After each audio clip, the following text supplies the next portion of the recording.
के सवाल में आलोक और अनिल की वर्तमान आयु कितनी 3:4 दी है। अब इधर वो कह रहा है कि आलोक की आयु 20 वर्ष बाद 62 होगी, तो अनिल की आयु बताइए क्या होगी।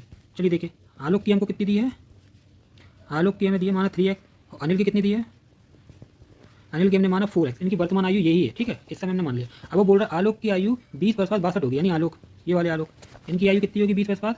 अभी इनकी वर्तमान कितनी है 3x। अब वो बोल रहा है 20 वर्ष बाद इनकी हो जाएगी 62, ठीक है। चलो हम लोग पहले x का मान निकाल लेते हैं। 20 उस तरफ जाएगा तो ये कितना हो जाएगा 42, यानी 3x बराबर 42, तो हमारा जो हो जाएगा x बराबर 14। हमें x की वैल्यू मिल गई है, ठीक है। अब इस x की वैल्यू हम जो है इधर रख देंगे, क्योंकि हमें क्या चाहिए वर्तमान आयु, और वो किसकी, अनिल की। चलिए कितनी हो जाती है 4x बराबर 4 × 14, तो लगभग जो हो जाएगी 56। यही हमारा आंसर है, 56 वर्ष जो है यही हमारा आंसर है। के सवाल में आलोक और अनिल की वर्तमान आयु कितनी 3:4 दी है। अब इधर वो कह रहा है कि आलोक की आयु 20 वर्ष बाद 62 होगी, तो अनिल की आयु बताइए क्या होगी।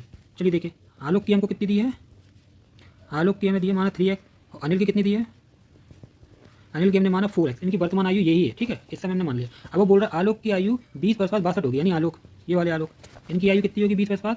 अभी इनकी वर्तमान कितनी है 3x। अब वो बोल रहा है 20 वर्ष बाद इनकी हो जाएगी 62, ठीक है। चलो हम लोग पहले x का मान निकाल लेते हैं। 20 उस तरफ जाएगा तो ये कितना हो जाएगा 42, यानी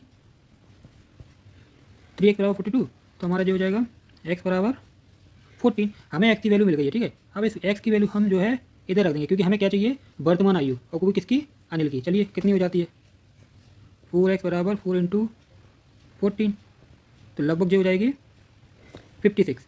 यही हमारा आंसर है, 56 वर्ष जो है यही हमारा आंसर है।